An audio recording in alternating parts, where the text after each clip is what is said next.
Hello, dissidents. Welcome to our interview series as it rolls on inside 1 month of Election Day. We have with us today a candidate for office. She is a candidate for Senate in New York on the Larouche line. She is a protege of sorts, a mentor of sorts, I would say, to Jose Vega. Jose would be the protege. She would be the mentor, Yes. I guess, right? Yes, I mixed that up. Yeah. So we will call her a mentor to our friend Jose Vega. She is running with Jose on the Larouche line, Jose for Congress, and Diane Sare for Senate. She's our guest today. Diane, thanks for joining. Thank you. Thanks for having me. Thank you, Diane. Great to see you. We've met you many times this year at various events, at the fundraiser for the Vega campaign. It has been quite the journey this campaign season.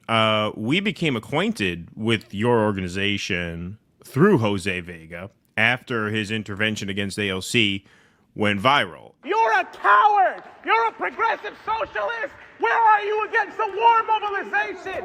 He's telling the right truth! You have done nothing! Since then, we've seen quite a few other members of the Larouche Organization do similar types of interventions. We've seen Kynan do interventions. Congressman, I think the only thing we need to discuss here today is a need for a ceasefire in Gaza. Okay? November marks the killing of Yitzhak Rabin, who sought peace between Israel and Palestine. He said that if you wish for peace, it has to be through economic progress. He said that you don't get security with a tank or a helicopter or with weapons. You get it with hope. You get it with education. Robert do interventions. Sorry. You have a chance. Well, I'm not sorry. You sit down. I and know we're you're gonna not let sorry. other That's the people- point. The we're gonna let hypocrisy other of people this talk. speech. The I'm gonna hypocrisy turn of the now fact to that Frank what do you Mugisha. have? Can you Frank please? Mugisha is can you a please leading make a statement civil about rights President Joe organizer Biden's speech? This is who a clearly is- warmongering speech. President Joe Biden is calling for $100 billion of funding for Israel, Taiwan, and Ukraine, and we're supposed to just bundle these together and pretend like we're going to rush to World War III, and we're all just going to let Hillary Rodham Clinton sit here. Okay. I'm Yes. sorry. We've even seen you get dragged out of Radio City Music Hall at the big Obama-Biden fundraiser earlier this year.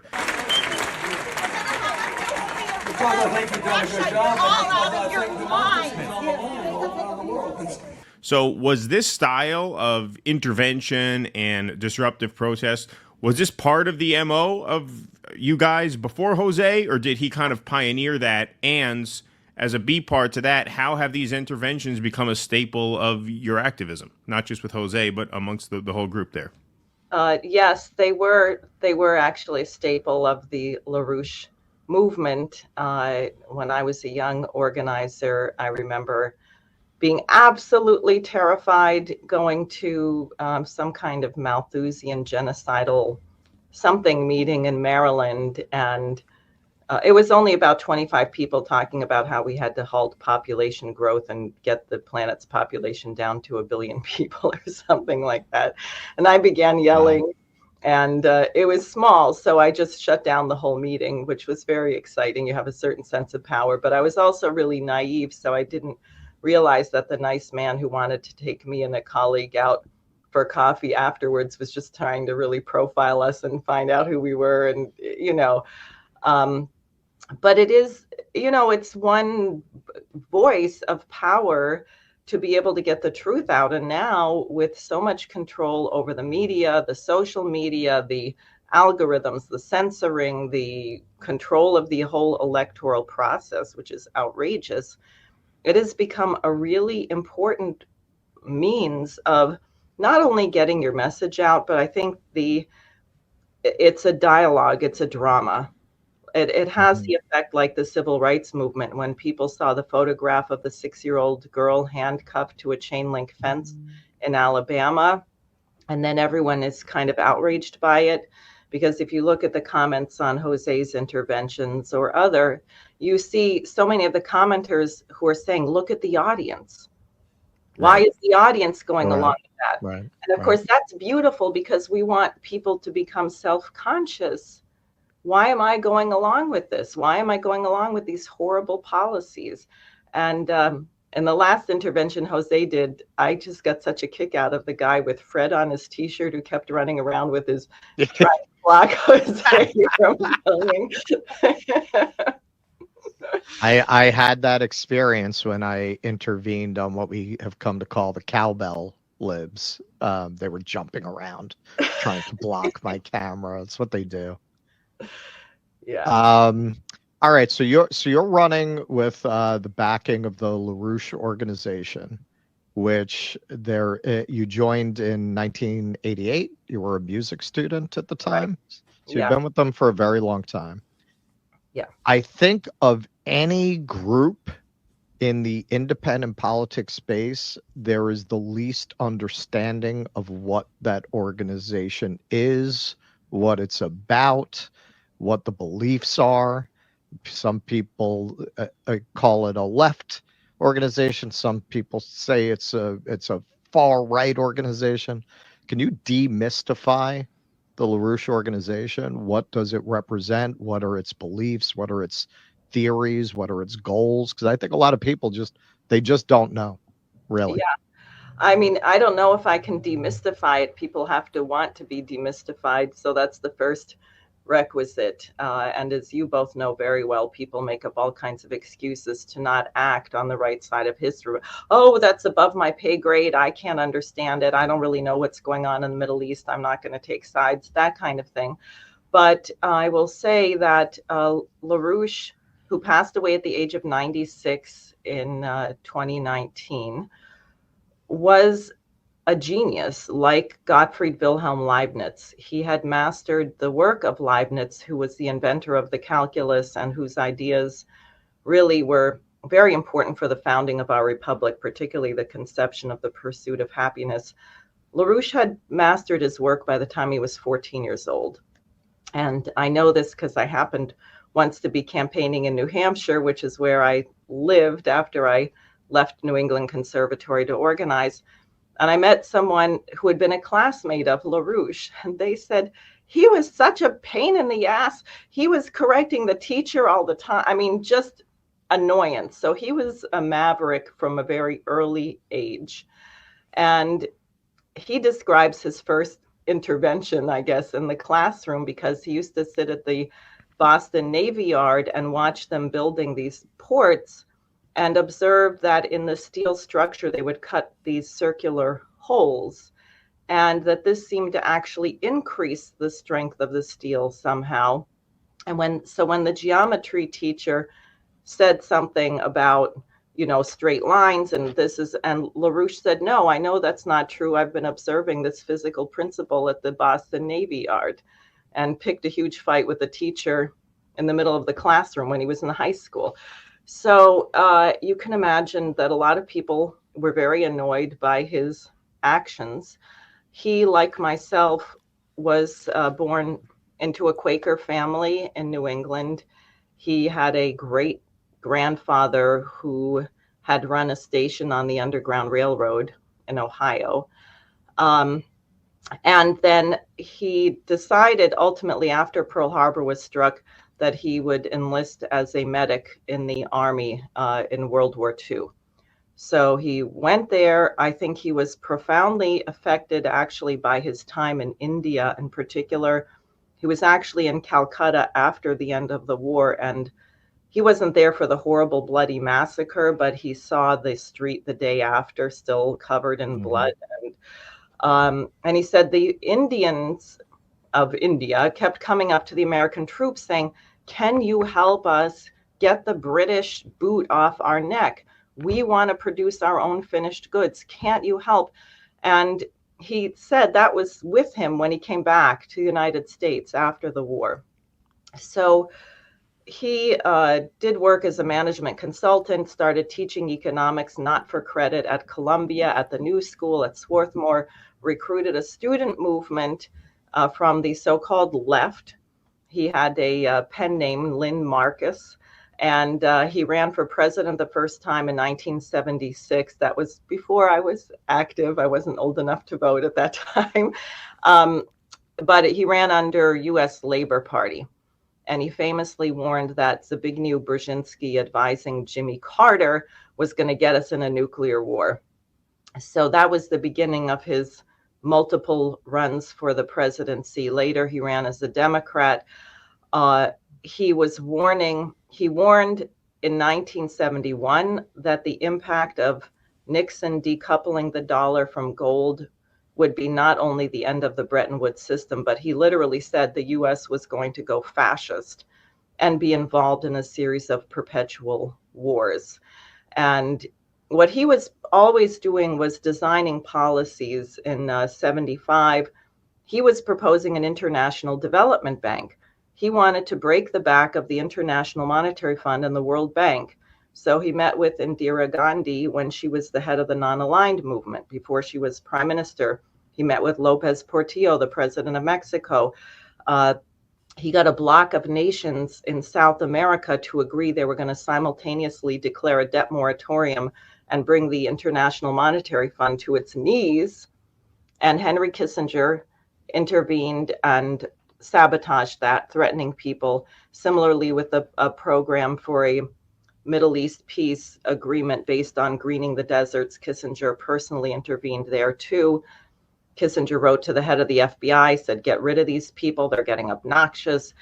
And finally, in the 1980s, after Larouche had founded something called the Fusion Energy Foundation and was working to develop fusion energy, he met people working on laser defense from Lawrence Livermore Labs. And he had the conception, why can't we use laser defense to actually eliminate the threat of nuclear weapons? Could we not have an idea where the Soviet Union and the United States simultaneously would make nuclear weapons obsolete by developing a defensive technology, namely lasers? We couldn't do it then, but he said it would be a science driver, like going to the moon. So in 1980, he met Ronald Reagan at a debate in New Hampshire, said to Reagan, I know you're concerned about the danger of nuclear war. Here's my idea. Reagan loved it. When Reagan won, he invited Larouche to Washington, and Larouche became Reagan's back channel to the Soviet Union for this proposal. And it wasn't too long after that 400 FBI agents, US Marshals, surrounded Larouche's home with the intent to assassinate him, raided Larouche's headquarters. The government declared his publications all bankrupt. 2 of his associates won major Democratic primaries in Illinois. The media exploded with what you've heard: right-wing extremist, left-wing extremist, anti-Semite, homophobe, racist, steals money from little old ladies, cult leader, just about everything you can think of. So often, I had the experience in the 90s, when people still remembered all this, you'd say Larouche, and they'd go, oh, there's something bad about him. And you'd say, well, what is it? I don't know. It's just, I just know I've heard bad things. And that was it. And I think they do that to this day, because when they ran that incredible witch hunt where they gave him a 15-year jail sentence on conspiracy to confuse the IRS, crazy charges, and put about a dozen of my associates in prison, they didn't want people to look too hard, say, well, I don't know, where there's smoke, there's fire, and he's a bad guy, and therefore we're not going to worry about it.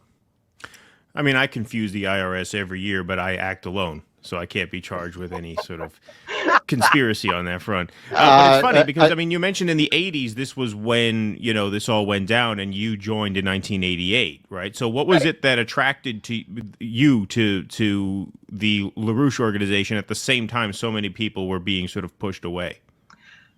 I guess it's my Quaker upbringing. I had read John. Are you still a Quaker?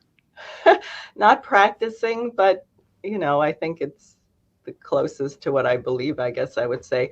John Woolman was 1700s in New Jersey organizing for the end of slavery, and he went to jail all the time.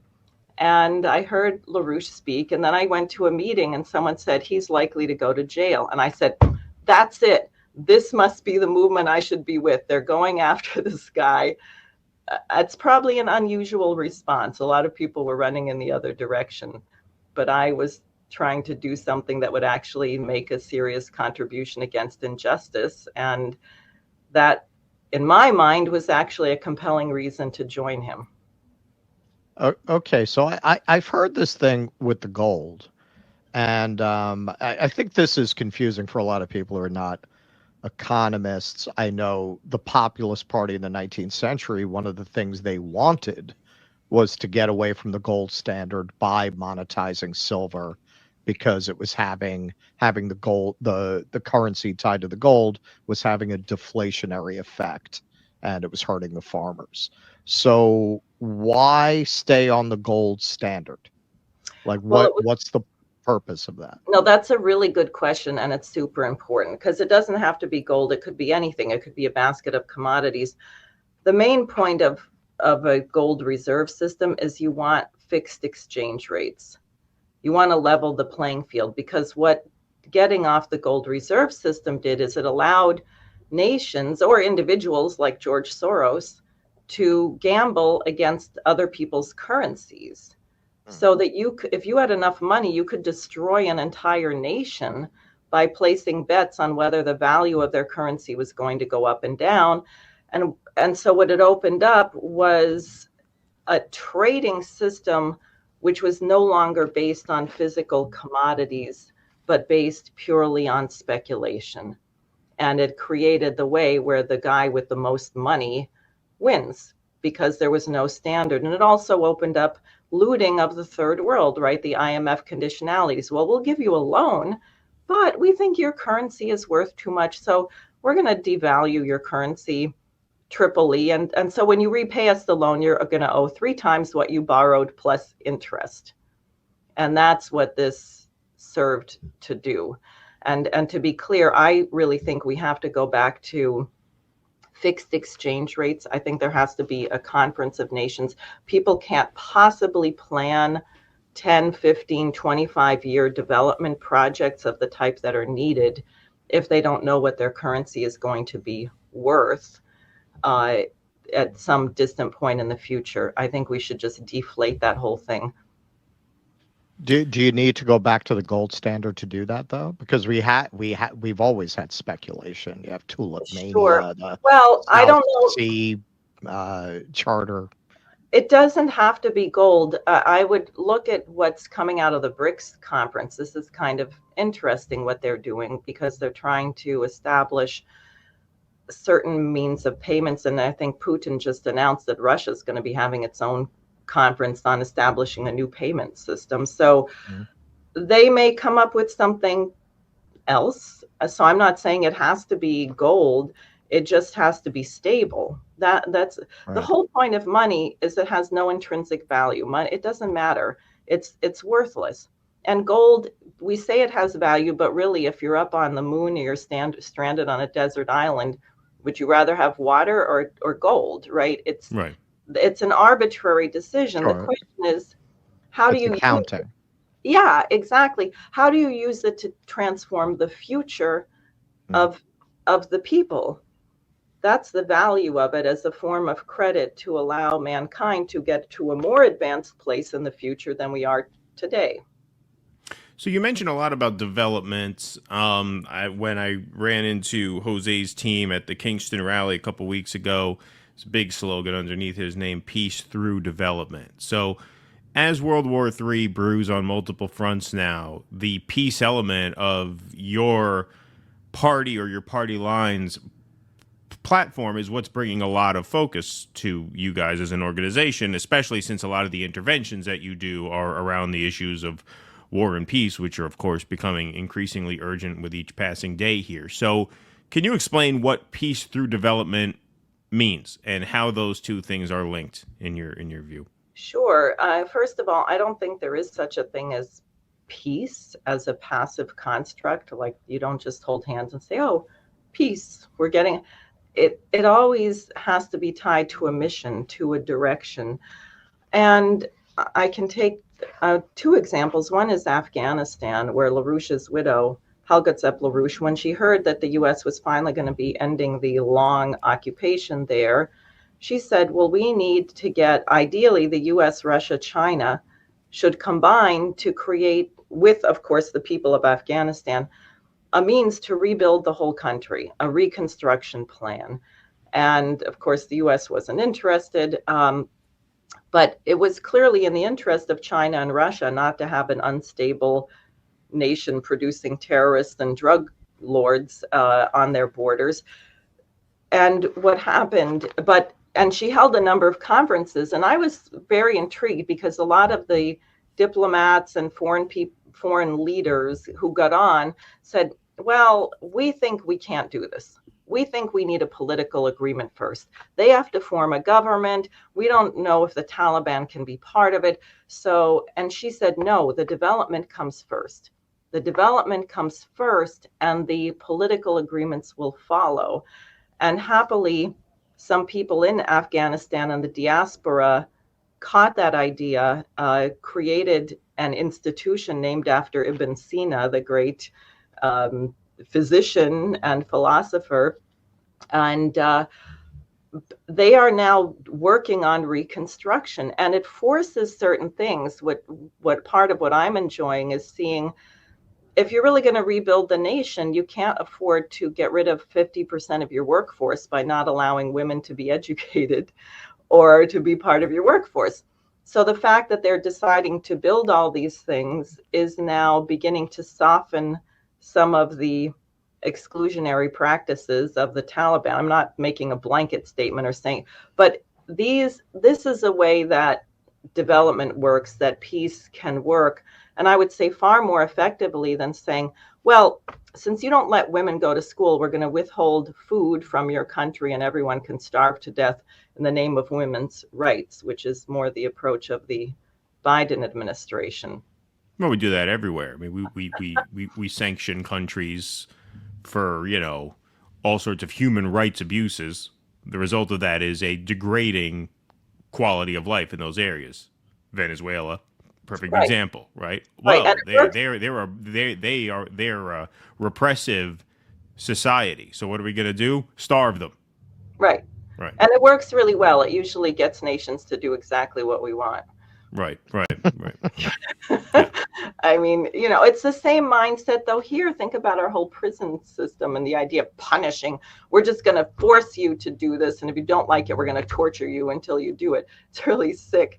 But on this development thing, I wanted to go back to the US because think about our nation today. People say it's so divided.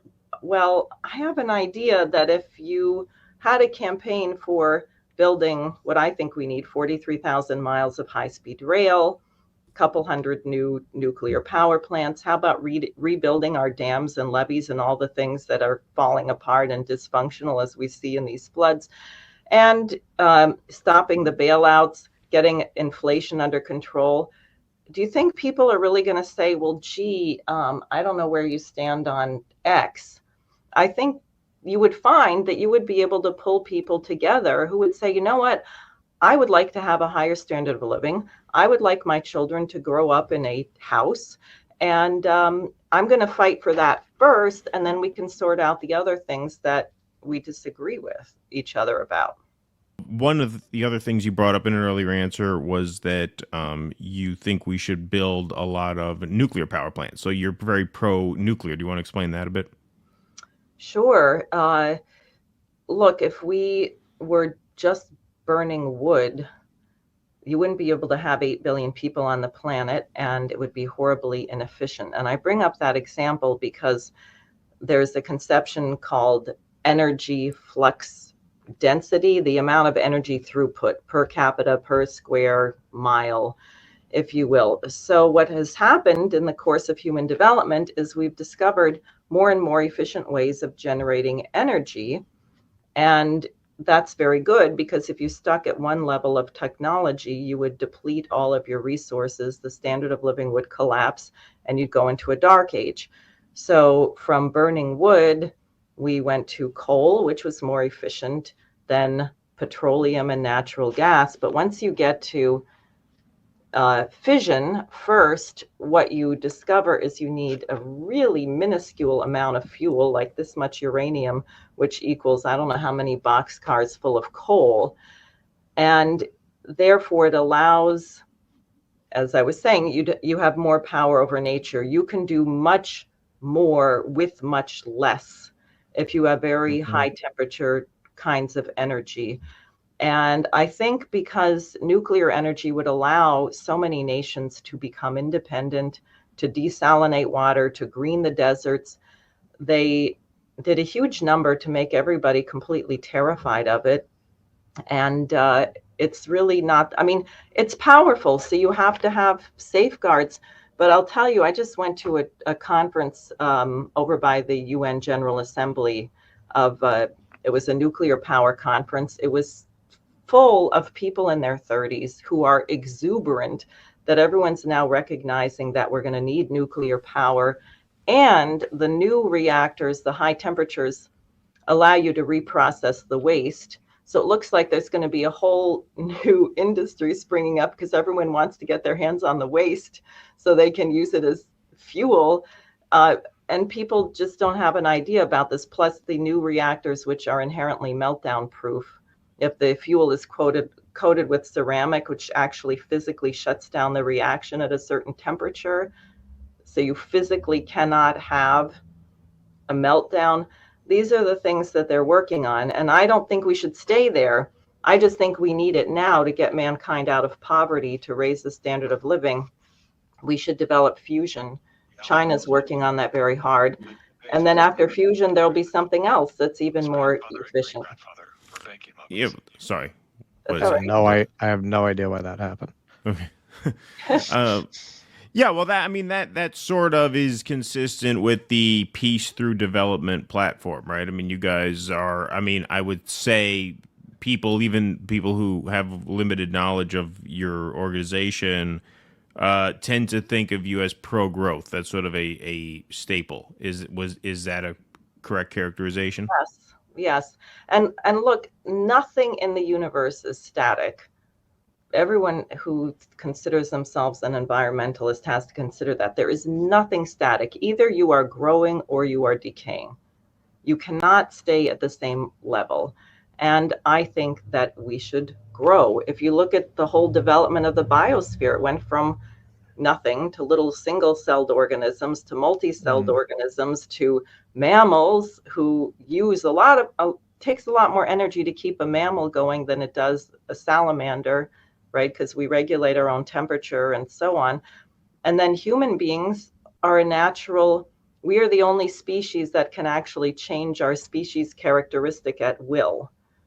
That is really exciting. That also gives us a huge responsibility. In fact, we can even improve the lives of all the animal species, which is, people don't think of much, but that's an interesting idea as well. So we should do that. And we should figure out how to get off our little planet. I don't really want to see the whole world disappear 5 billion years from now because the sun expands and we're just vaporized and no one ever gets to know Beethoven. I think that would be terrible. So we have a time, and we're doing a really crappy job of monitoring asteroids and comets. A giant one could come and hit us and we wouldn't even see it coming. That's something we could work with the Russians on, and the Chinese and other people. Yeah, so this is, I got into this, I touched on this very briefly and very vaguely in my speech when we were at the fundraiser for the Jose campaign in the Bronx. I said, Jose strikes me as very pro-human, and I think you guys are radically pro-human to the point where you think we should leave the planet to save human beings, which, I admit that flies in the face of my sensibilities, but I suppose it is a noble politics. But it really does feel like, yes, you guys have a reverence for human beings, almost radically so, to the point where you're actually thinking post-Earth. How do we maintain the human experiment after the sun swallows the Earth? That's interesting to me. Well, it only seems radical because since the 60s, we've become so anti-human. Wasn't that the whole point of the green movement? Oh, human beings are the worst animals. We're a cancer on the planet. We just destroy everything we touch. Animals are, have you ever seen a cat playing with a mouse? That is a horrible thing to watch. We are not the worst. They could be nasty bastards, those cats. Exactly. Yeah.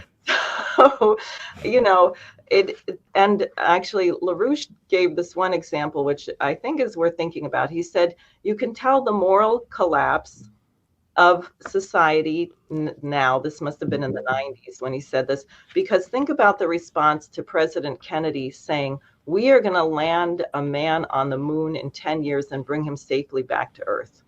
And he even talked about how much money it was going to cost. And everyone said, yes, let's do it. Let's go. Let's. They were excited. They discovered all kinds of things. It totally changed. Now you say, well, we should really try and establish a manned colony on Mars, which means setting up an industrial base on the moon. And people say, are you crazy?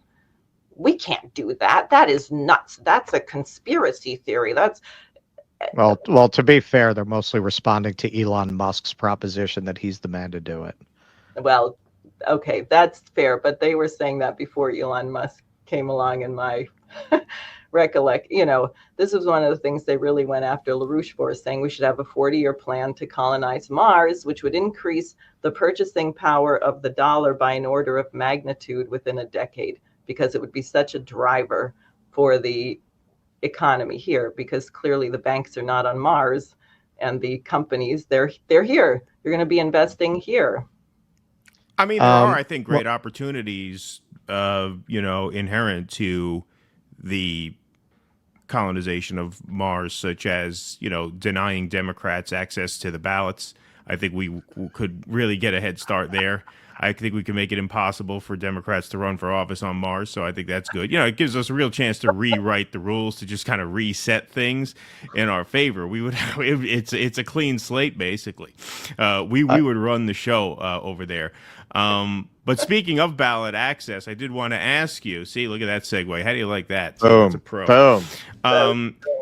Despite New York tripling their signature requirement for ballot access, you were still able to easily surpass the 45,000 signature threshold needed to secure access on the New York state ballot, where you're running for Senate now. Just about every other third-party effort failed in this respect. Cornel West failed, Jill Stein failed, Claudia de la Cruz failed.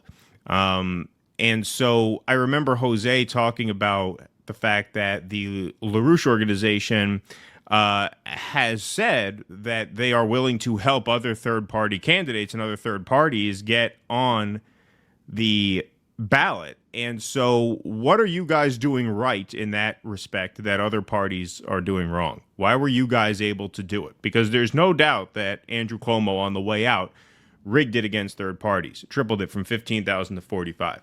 But you guys still did it. No one else did. So like I said, what are you guys doing right that other parties are doing wrong? Well, first, I want to correct one thing. I wouldn't say easily. This was really hard. And I'm sorry, I didn't mean easily, but you surpassed, you blew it out of the water is what I meant. did. Yeah. And, when I first learned that it had been tripled, because when I decided to run against Schumer, I told people in the Larouche Organization, I told my colleagues, we were gearing up for 15,000, which is already very difficult because New York puts this little time limit of 6 weeks. And a lot of people fail with that.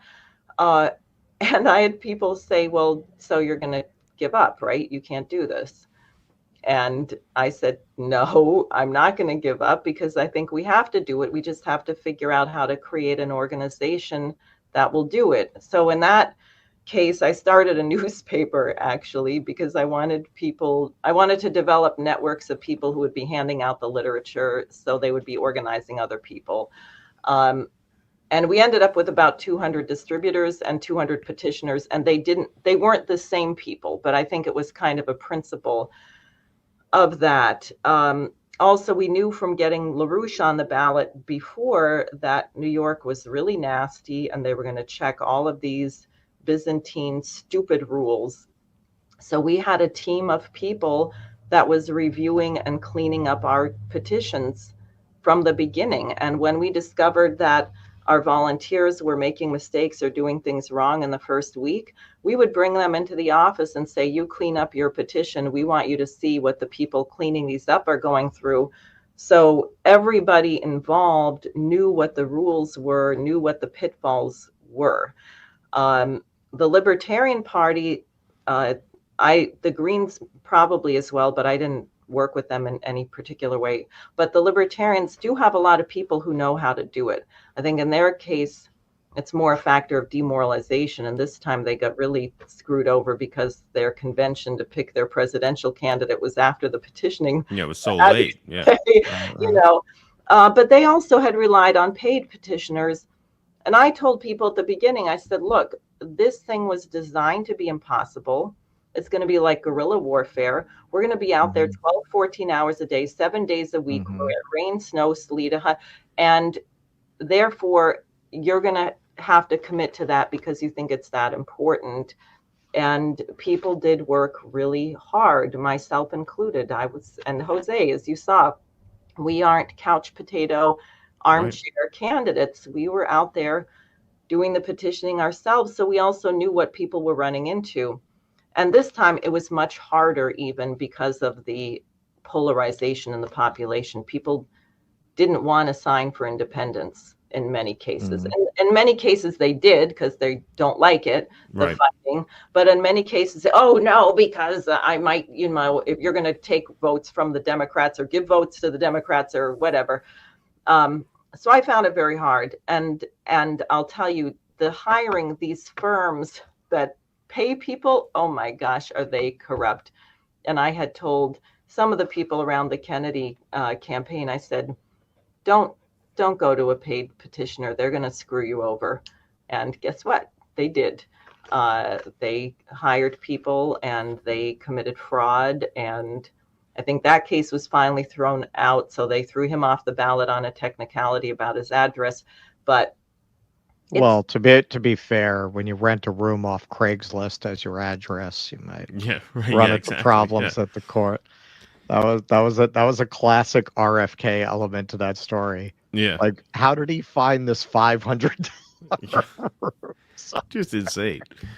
But I have to say though, to your point there, in terms of like the independent label being an obstacle, in my experience, I found the exact opposite. I found the response when I would tell people Jose's an independent, I found the response to be almost universally positive. Literally, we were in the South Bronx. Well, this is what I'm sort of getting at, right? So out of the couple hundred people I talked to in the Bronx that day, literally only one person balked at independent. Oh, I'm a Democrat. I only sign there. Now you are statewide, which means you were getting signatures all over the state. Did you find a difference between communities like the South Bronx and other places in terms of a willingness to sign for a third-party candidate? In other words, where did you find that sort of hyper-partisanship affected people the most? Manhattan. Okay, yeah. I mean, that makes sense. That's what I was getting at, because the Bronx, they were ordinary people in the Bronx. My father's from the Bronx. Half my family is from the Bronx. Like, they're ordinary people there. Whereas, Manhattan doesn't surprise me. Certain, Westchester, a certain affluent suburban communities wouldn't surprise me. Yeah. Long Island was freaked out about. Oh yeah, Long Island too. Probably in the other direction a lot on Long Island. Yeah. Probably had a lot of GOP. Exactly. Yeah. So those two places. Yeah, I had only really canvassed in Harlem in New York until I canvassed for an unknown young lady named Alexandria. And going out there and petitioning in Astoria, which has become very hipster now. That was the first time I got that. Like, because people in Harlem were much more open to the idea of bucking the trend and voting I was campaigning for Bernie when I was up in Harlem. But the idea of not going for Crowley, like that was the first time I really got that just nasty liberal class kind of backlash that, Manhattan makes sense. But if you came uptown, like in Harlem, I would imagine they'd be more open to it. Yes, and Inwood. We did a lot in Inwood. Right? Yeah.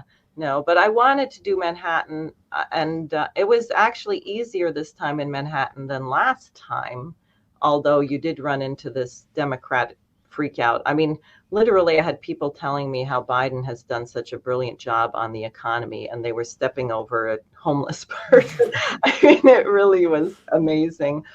But I wanted to do it because of the polarization on the Gaza situation. And we met so many Jewish New Yorkers who were really upset about what was being done to silence the Colombian students. And they didn't seem to have a voice, and they felt very anguished about it. And they said their synagogues are all in controversy. And I thought it was really interesting to talk to them.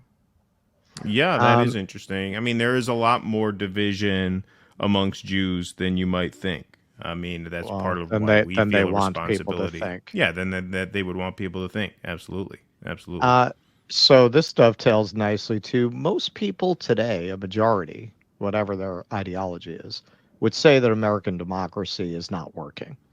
You look at what people want in regards to Gaza, in regards to Ukraine. The government is completely unresponsive to what people actually want. So the American system is failing. Can that be reversed? Can the system be reformed, or does it need to be overthrown? You know, I keep asking myself that question, and I don't know. It seems to me, though, we're sort of in a pre-Germany Berlin Wall coming down. I think it may take a revolution. And I don't know what the revolution, I don't mean with guns or something. I mean just where everything kind of fails and everyone can no longer pretend, because that's the biggest obstacle, frankly, is that people think they can still pretend it's working. There's some kind of pretense. Well, everything hasn't shut down yet. So do we have to go through that kind of collapse? I hope not. Although you look at some parts of the country right now, like North Carolina and Tennessee and Lahaina and other things, you know, maybe we're there. So I'm not sure. I don't know. My concern is that whatever happens, when it happens, are people going to have the courage to demand a society which is actually worthy of the dignity of man? Are people going to say, we have to have a certain standard of living? People tolerate such horrible things being done to them and others, and I would like to see us have a higher sense of self-worth and not tolerate that anymore. All right. So that goes back to, and you've referenced it kind of obliquely a couple times. Within the Larouche movement, there's this great admiration for classical ideals and classical civilization. Now, you had that as core, I think, to that movement before there was this souring on it, this idea that, well, those ideals were created by white men who had that level of prosperity because they built their societies on slavery and on genocide. I think today, with, and you're trying to, this is a moment, I think, where we were talking about it on the call on Monday. It's an inflection point. I think a lot of groups like Larouche that haven't gotten a wide hearing are going to get a wider hearing. And that is something I think you'll run into. I think with the Schiller and the Beethoven and the Aristotle, you're going to get, well, those are dead white men and they were colonizers. And even if they didn't personally colonize, they benefited from a system of colonization. So how do you answer that? Well, first of all, that's not really true. And I think Socrates, well, Aristotle, maybe he wasn't so great, but these people, I mean, take Mozart, he probably was poisoned. Shelley probably was poisoned. What were they fighting for? Again, it was this question of the dignity of man. And in fact, Mozart's librettist, Da Ponte, was a huge supporter of the American Revolution. Beethoven's opera Fidelio is about a political prisoner, probably based on the case of Lafayette, who was held prisoner in France, and his wife went to prison with him until he got released. And some of the names, right? Pizarro, the evil governor, Pitt in London. So these musicians actually were revolutionaries, and people don't know that. And they suffered horribly because they had to work for these horrible barons and dukes and people they didn't enjoy working for. They would quit a lot of the time. And also, I would say classical music is universal, but unfortunately, they've really tried to turn it into something elite. There was a lot of racism that prevented, for example, African American classical musicians from being in major symphony orchestras, from being on the opera stage. The famous case of Marian Anderson, who had the voice of a century that everyone recognized, and it took Eleanor Roosevelt intervening to, allow her to sing on in front of the Lincoln Memorial to 75,000 people, because the daughters of the American Revolution would not let her sing at their hall. Sorry, that's back there. He's got his own musical ideas, I guess. So there was a lot of racism in the so-called classical music scene in the United States. But there also music was very universal and universally known. And I think the contributions of the African American population in the United States were really critical. I mean, that was going to be the basis of an American school of classical music. That's why Dvorak came here. And he said that the Native American music and the Negro spirituals gave you everything you needed for a great and noble school of American classical composition. And that lasted from the 1890s till Jim Crow crushed it and blew it to smithereens. But he was sponsored by a woman in New York, Jeanette Thurber. And you meet people, actually wonderful church musicians in New York and Harlem, who are direct heirs of that incredible legacy. Well, you're speaking specifically about classical music, but more broadly, it seems like, and I'm not a member of the organization, but from talking to Jose, it seems like very, very similar totems to Ayn Rand, with obviously different intentions, but with the idea that classical culture represents the elevation of human dignity and human potential.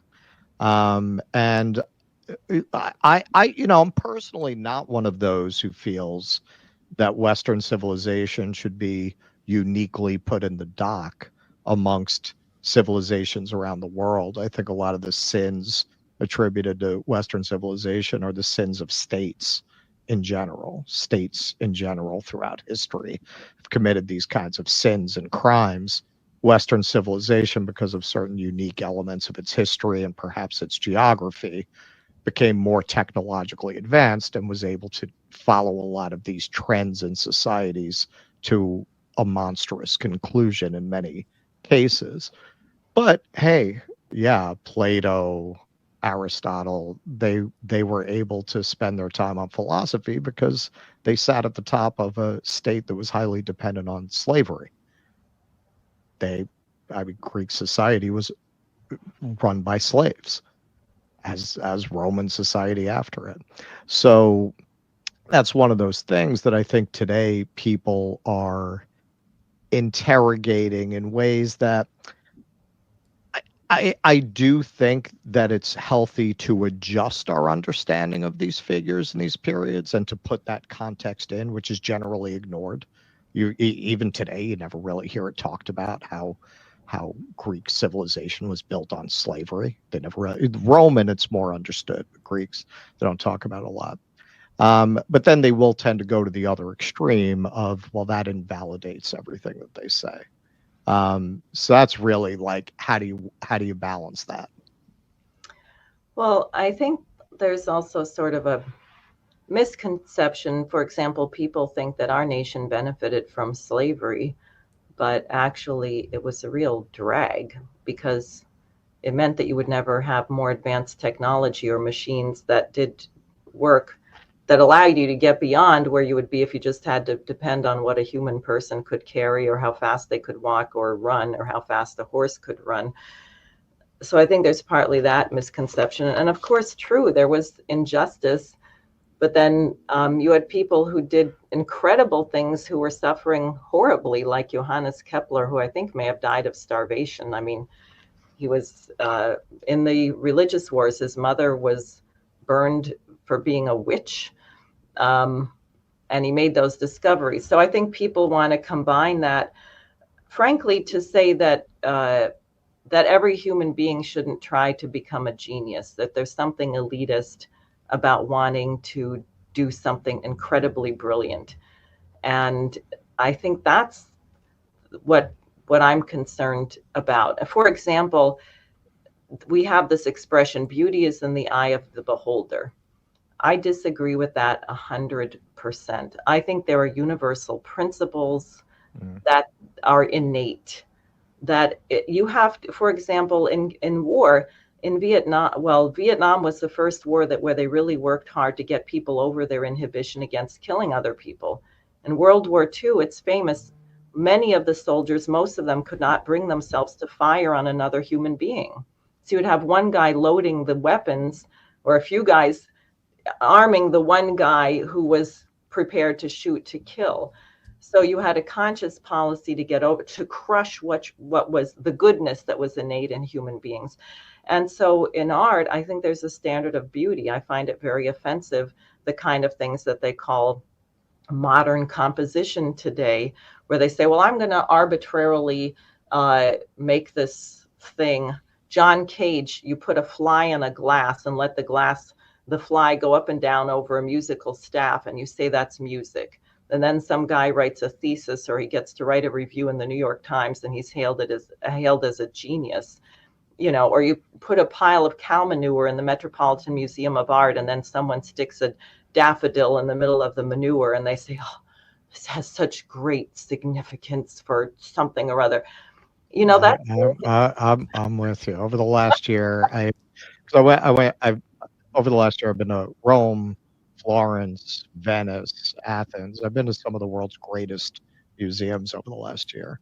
And as soon as you get into the modern section, you just roll your eyes. Like, you could see, you come out of these rooms that are full of art with meaning that really elevate you. And then you just walk into this just meaninglessness, this almost an intentional assault of ugliness. Which, some people feel the purpose of that is to demoralize the population. It is. And I'll tell you, look, the Metropolitan Museum of Art has terrible budgetary problems and funding problems, but the Museum of Modern Art is just overflowing in money.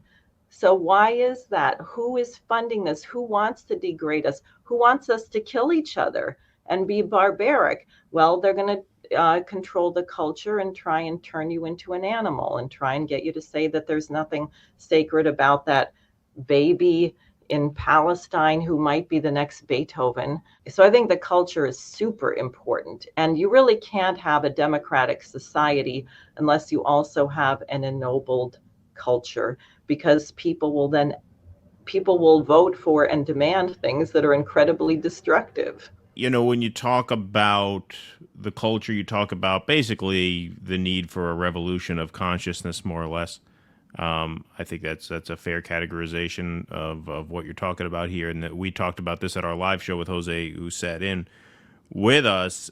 There's the paradox of, sort of taking that message into the electoral realm with a Senate campaign and a congressional campaign. Because one thing I've noticed, especially this year, and maybe it's just me, maybe it's just because I've become more red-pilled as I've gotten a little older, as compared to like previous cycles anyway. But it seems like the political messaging, mainstream messaging, is targeted more and more to a smaller and smaller cohort of people who still operate under the sort of basic premise that the system more or less works.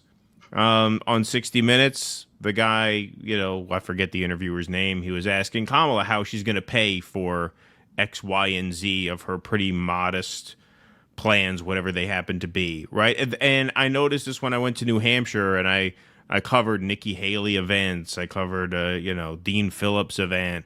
you know, our politics is catered to a small cohort of the population who are still invested in the idea that what we're doing is working, right? And so it seems like that's a real challenge of bringing this. And I'm not saying it's not necessary. In fact, I think it is necessary. But it's got to be really challenging trying to bring that message into an electoral space that has really worked very, very diligently to filter that sort of revolutionary consciousness out of it, if that makes sense. No, that's right. I mean, that's why I really wanted to do this event on October 26th, which you're going to be joining me at, me and Jose, because I was thinking, how do you break out? How do you change the dialogue? How do you change the terms of debate? And I had one idea, which was to see if you could rent a herd of elephants and ride them down Broadway and break out that way, do something just, and then I thought, well, what if we could get 1,000? You'll get PETA on you. Yeah. Right. Can we get 1,000 people to a classical concert, which is dedicated to peace, but which includes also people from the anti-war movement, Colonel Wilkerson, Scott Ritter, Matthew Ho, Russ Keaton, people who are on the front lines, and elevate it and bring everyone together around a noble idea. So we have this very large concert hall with that, and it's going to cost a lot of money. But I thought, what else do you do? How can we liberate people from the pessimism that they're in and the fixed theorem lattice, if you will, the ABC, this is like what you're saying, Keaton, where everyone thinks, well, it's all been working and this is just how it is. How do we kind of come out of left field with something that nobody would expect, that nobody is doing?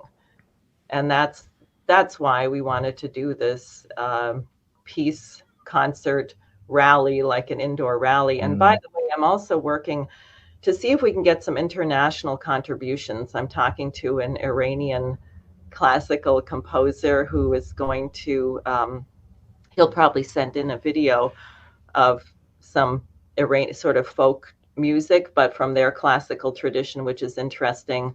I'm trying to make contact with some choruses in South Africa, because also their traditional way of singing, what you hear is the same sort of well-tempered scale that everyone says that Bach invented, but actually I think was universal, and people were working with it in different places and different cultures.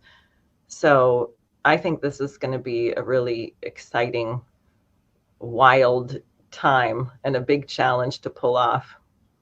Well, we plan on doing an arts festival in the spring. We both come out of theater. We're taking script submissions right now.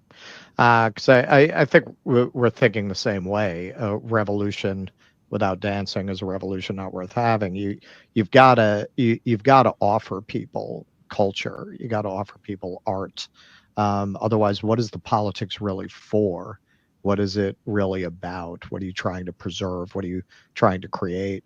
And when you look at just the overall cultural environment, even I know classically trained musicians, I've had 2 Juilliard trained piano teachers who could not recognize an Elton John song because they just live in such a bubble of that music, and everything else is just, to them, that's like, have you heard Knick Knack Paddywhack? They're just completely not interested in it at all in any way. But even if you listen to the pop music, you listen to the Supremes, there's a joyousness to it. There's a listenability to it, even just that very basic pop. And you listen now to so much of the pop that's done, it's derivative at best. And a lot of it is just really ugly in the same way that modern art is. It's just ugly. You can't sing it. I don't know if you heard, Norm Finkelstein has made such a polemic out of this, because he said when he first went to the, I guess, Black Lives Matter demonstrations after George Floyd was killed, and he said, no one is singing. And he was very struck. There was no one singing. It wasn't like the civil rights movement. And then Right. also when I joined him and some of my friends for a march across the Brooklyn Bridge to Chuck Schumer's house, he had brought the lyrics he had to Go Down Moses. And we sang that, and it was really, it has a different effect. It's actually very powerful. We've also found in the street, because you do have people with the IDF who are running around Manhattan. You have a lot of people who are dual citizens who are quite nasty. And for security reasons now, I don't do a field rally for longer than 4 hours, because we realized that also during the petition, if you were there a certain amount of time, they'd figure out where you were and then come beat you up. Wow. Yeah. So when you get someone nasty who comes over to harass, one of the things we would start doing on our field squad is to start singing a canon, sing this. And they actually don't know how to respond. They're Right. really They don't know how to handle that. Right. Yeah. To bring it back down to crude material matter. On your website, you describe Obamacare, what's come to be known as Obamacare, as murderous. Now, what do you mean by that? And do you support universal health care? Yes, I think we need some kind of national single payer Medicare for all. I would like to see if there could be a private option included. Some of most of my family are medical doctors, and I'm like the black sheep radical person, and they think a private option would be important. But I do. What Obamacare was a slick way of bailing out the insurance agencies. And you heard it from the beginning when he said he regretted allowing his grandmother, I think it was his grandmother or his mother, to get a hip replacement because she wasn't going to live that long anyway. And what you realized is the whole point of Obamacare was to save money for the insurance companies by having panels. And the most radical stuff was sort of removed and pushed aside. But Ezekiel Emanuel had this thing called quality adjusted life years, where you're going to put something into a computer and determine that someone was either too old, too fat, or had some other reason why it really wasn't worth covering them. And so the intention of Obamacare was never to provide care. It was to create all these crazy schemes to make the insurance companies a lot of money, loot the hospitals, and destroy the healthcare system. And in fact, that's when we campaigned with Obama with a little square mustache, because we said I remember that. Yeah, the argument, this is like Tiergarten fear, right? The Hitler's idea of the useless eaters. If you've ever seen those old Nazi posters of a hale and hearty, blonde-haired, blue-eyed guy carrying a crippled man on his back. And this is... I saw it in a Daryl Cooper meme. Yeah, so that's why I opposed Obamacare. It was a total fraud. And you hear people say now, my God, I'm paying these gigantic premiums, and then I still have a gigantic co-payment, and then I go there and I can't get any treatment and I can't get the test that I need. And, it was just a ripoff. It was a Wall Street ripoff. Well, so you're saying, because it sounds like you're echoing this language, and correct me if I'm wrong, the big thing at that time were people claiming there were death panels built into Obamacare. So are you saying that was true? Yeah, I am saying that was true. And are you saying they got rid of it?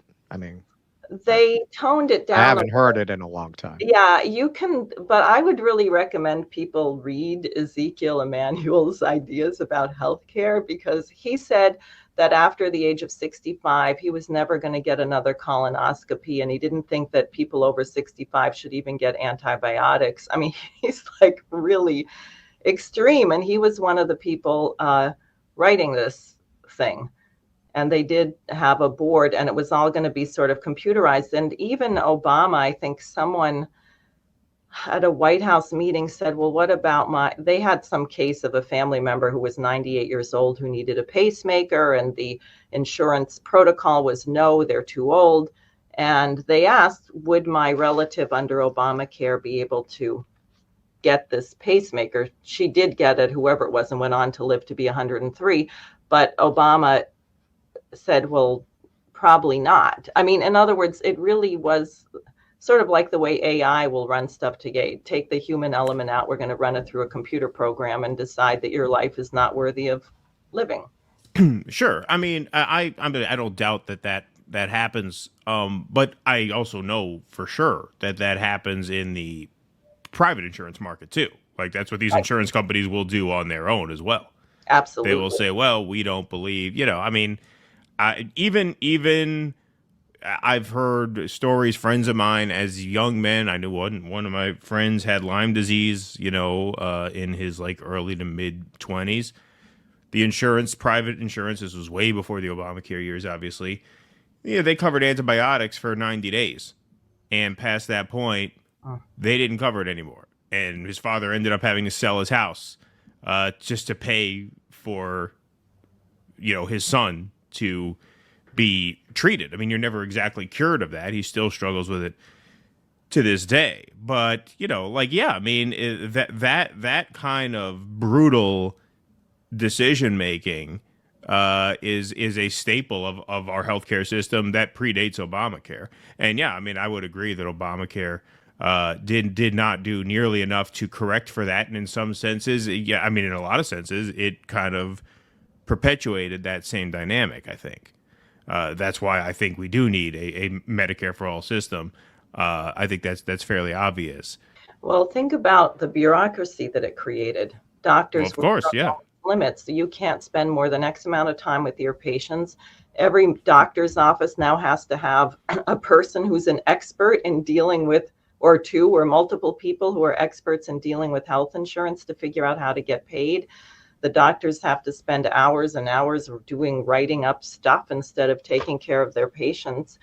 And, I think, I'm sure there were people involved in it who were fighting to figure out how to get people care. But I think it's the same with everything in the economy. We've lost the idea of what is the purpose of the economy. What is the purpose of healthcare? It's not for someone to get rich. I mean, we create the economy. It didn't create us. And sometimes you start feeling like we're just a little appendage of some blob, and they're just milking us to loot us for all we're worth while we're here. Oh, I agree with that 100%. I mean, on the bureaucracy end of it, there was a year, I think it was the year right after COVID, it was either 2020 or 2021, back when they were still giving out, the stimulus checks, X amount per household. So we had a 4-person, household. And so my tax returns kept getting rejected, which really jeopardized my ability to get the stimulus checks, like the $1,200 per person. When there was this time where, between my tax refund and the stimulus payments, there was like $12,000 or $13,000 that I was eligible for, but only if my tax return went through, because you have to have a valid tax return in order to get that money relief. And it would not go through no matter what the hell I did. Turns out I filled out the wrong Obamacare form on the tax thing. And it was an absolute nightmare to correct it. And it was extremely stressful because there was a time where both my wife and I were out of work. We basically had to switch careers because of the pandemic. So we really kind of needed that stimulus money. And I'm sitting here trying to get this tax return through in enough time because I know they're going to dole out the stimulus money on whatever, a couple weeks. And I was finally able to figure it out. But it took weeks of like back and forth with people. And that's why should my healthcare be a part of that? What business is it of anybody how I get my healthcare? Like how should that affect my taxes? Like it's insane to integrate that into our political system as much as it has been integrated is just nuts. It's just nuts. In every other first world country, it is a service that you take when you need, just like the fire department. That's it. Your house is on fire, you call, they come, they put out the fire. That is healthcare in the civilized world. Right. Here, after the so-called reform, it's this Rube Goldberg machine that I do think, yes, generally speaking, is run for the benefit of the insurance industry and of the pharmaceutical industry, and not of the people, or in this case, the patients. Think about the overhead. I think Medicaid has a 3% overhead, if I'm correct, something like that. What is the overhead of these private insurance companies with all these secretaries and all these paperworks and all of this, everything? So people always say, how are you going to pay for it? Well, one way we'll pay for it is we'll get rid of all that massive amount of overhead, which is costing an arm and a leg. It's extremely inefficient. Yeah. Yeah. And if the population is able to be more healthy, that also is a net gain for the economy. But these are questions of physical economy and not money. Right. Well, that's what they need. I mean, that's why the individual mandate was there. They needed to force young, healthy people to buy in to very overpriced healthcare plans that they weren't going to use, because that's what paid for the people who did use it. Right. Yeah. Well, this isn't this a problem with capitalism in and of itself? Because what we're seeing today is, you talk about prevention rather than treatment, or you're kind of nodding to that. Well, the food industry is highly motivated to produce garbage that have taste elements that are addictive and that mimic things that are difficult to get in the wild. So we've evolved to overindulge in them when they're available: salt, sugar, right? They're highly motivated not to give you healthy food. And then the medical industry is highly motivated to treat the problem after it emerges, that is largely based in this unhealthy diet that we have and a lot of poisonous things in our environment. So how do you really address that? It strikes me as something that it's an inherent problem of capitalism. Like, capitalism has all the wrong incentives in these areas. Well, I think it's a cultural problem, but I'm smiling here because I just threw out my campaign coordinator loves to bring in bread. And I've noticed that some of the bread she brings in, like the cinnamon raisin swirl bread, was here for 3 months and never went moldy. And it was so scary. Wow. It was kept at room. So I finally just threw it away because I said, I don't know what's in there, but if you can keep a loaf of bread for 3 months at room temperature and it doesn't grow mold. Well, have you ever seen those things with like McDonald's hamburgers for like years? Oh, yeah. Like, they don't go bad for like years. Right. It looks the same in your stomach. It's like Jonah the whale. No. Well, first of all, the United States was not supposed to be a free trade economy. Hamilton and others were really opposed to Adam Smith and the Wealth of Nations and all this garbage that they tell us we're based on. And I actually believe it was Marx who came up with the term capitalism. I think there's different systems. There's the British liberal free trade and Marxism, which in a way are flip sides of the same idea. And then there was what Leibniz and then later Hamilton and people were working on, the so-called American system, which again was this question of credit. It's not about money. It's about the future state and growth of your population, the improvement in the standard of living, the improvement in the quality of labor, the increase, here's the controversial idea, the increase in man's power over nature, which is what allows you to have a higher standard of living and use the resources we have much more efficiently and cleanly. But this is, no one knows this. I mean, people haven't read Hamilton generally that I talk to. They haven't read the speeches of Abraham Lincoln, where he talks about multiplying the food production on a given area of land, or even what FDR did, the Tennessee Valley Authority, which was incredible in terms of the increase of agricultural production. So again, it's all been kind of reduced to this bizarre monetarist world. And if you think about how children think, they don't think that well until they get corrupted and beaten down by cynical adults, but they think they have plans, the future, and they think the world is going to be better and they want to discover things. They go through the phase. Why? That's the natural state of a human being as opposed to a donkey. So your government and your economy should reflect that, and you should have missions that are beyond where you are at the present, where you don't know how you're going to solve the problem, but you've identified the problem and you set a target and you say, we're going to solve this problem. People thought that way, at least I have a sense they did when Kennedy was president. We don't know that, not, from personal experience, but I think that people were much more optimistic about our ability to do that. And so that's the question, is really a cultural shift. So since the 70s, the rich are getting richer, the poor are getting poorer. How can we reverse that process? And do you believe that billionaires should exist?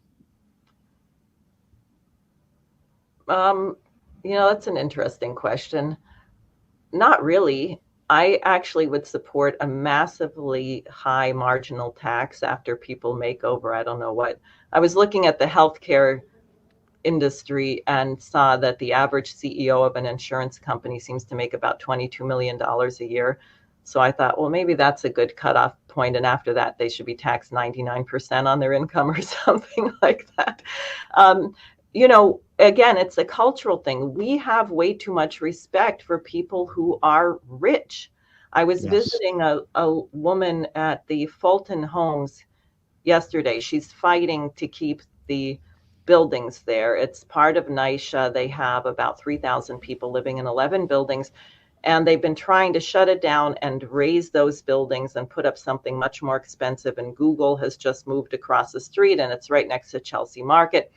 And she went into Chelsea Market to use her, I guess, EBT, card for food stamps or whatever. And she tried to pay, and they said, oh, no, we don't accept that here. And she said, why not? And they said, we don't want your kind here. He said that? At the Chelsea Market? They said it to her. And I don't know who it was or what she was trying to buy, but that's kind of the attitude. Now, on the other hand, she also told me that a lot of the middle class and more affluent residents surrounding the NYCHA the Fulton Homes, have chipped in to help them rent buses and things like that so they can go to City Hall and they can go and try and fight this. So it's not at all a universal idea, to be a snob. But unfortunately, a lot of, and I think that's part of my Quaker upbringing also, because the one thing about the Quakers is every single person is equal, and they got in a lot of trouble for refusing to bow to kings and princes and things like that. So this is supposed to be the United States. We say every person is equal. So why does someone's income give them a right to treat you as inferior? I think that is so disgusting. And I think people have to be conscious, because you think that you're not doing it. I find myself basing on someone's appearance whether I think they're an important person or not. And it's a hazard, right? You're running for office. You want to try and meet the leaders. You want to so you make assumptions, and then you reflect and you say, why was I making these prejudgments about people? And you realize how programmed we are to think that someone has stature. So we've got to really deprogram ourselves. It's not, making money does not make you a genius. In fact, in this kind of economy, it usually makes you a crook. Yeah, or just a moron. I mean, I think a lot of people, I do. I mean, I think a lot of people who, get very rich within this system are people who conform. That's how you get rich, right? I mean, you achieve status in this system by showing fealty to it, by surrendering a lot of these qualities or shutting down a lot of the more transcendent qualities that create or at least lend themselves to the rare example of genius that you talk about, right? The more you can suppress that, the easier it is to just prioritize what the society incentivizes you to. And that's how you get to the top. That's also part of why art sucks. That's part of why art sucks, because the people who can afford to patronize the arts are dumb people with shitty taste who go to MoMA to be seen with their friends at MoMA. I've never set foot in MoMA. I have no interest in MoMA whatsoever. I've never been. I won't ever go. I don't think so. I was absolutely zero interest. You have the Impressionists. Everything just goes off the rails in the early 20th century. Like their 19th century section is fine. They have some Van Goghs. They have some Renoirs there. Yeah, that's true. They do have some of that, right? Yeah. But once you get into the 20th century, everything just goes sideways. Yeah. All right. Well, Diane, thanks so much for being here with us today. We are going to be appearing with you and Jose and Scott Ritter, Larry Wilkerson. Matt Ho is going to be there. I didn't know that. I love Matt Ho. Yeah, right. Garland Nixon also. Oh, awesome. All right. So we got a bunch of people coming out for that. So what's the lineup now? You got Wilkerson, Garland Nixon. Who else is coming? Scott Ritter. Yeah. Scott Ritter, Matt Ho, Russ and I, you and Jose. That's great. That's a good lineup so far. And Helga will be on by video briefly. Of course. Cool. Okay. Awesome. Now I have to write an original speech. I was just going to read Ginsburg's Howl and pass it off as my own. Yeah, there you go. For tickets, go to vegassarepeacefund.org, and we'll see you on the 26th in New York City. Diane, great to talk to you again. Always a pleasure. Thanks so much for joining us. Thanks a lot. Please clap.